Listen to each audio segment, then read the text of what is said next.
इस गरीब किसान के पास एक तोता है और इस दादी के पास एक कबूतर है।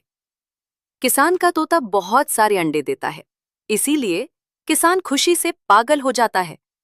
और दादी का कबूतर अंडे नहीं देता, इस कारण से वो उसे दवाई दे देती है, जिससे वो भी बहुत सारे अंडे देने लगता है।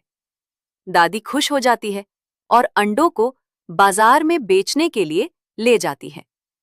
बहुत जल्द दादी अमीर बन जाती है और एक फार्म खोल लेती है। और किसान रोने लगता है क्योंकि आपने लाइक और सब्सक्राइब नहीं किया।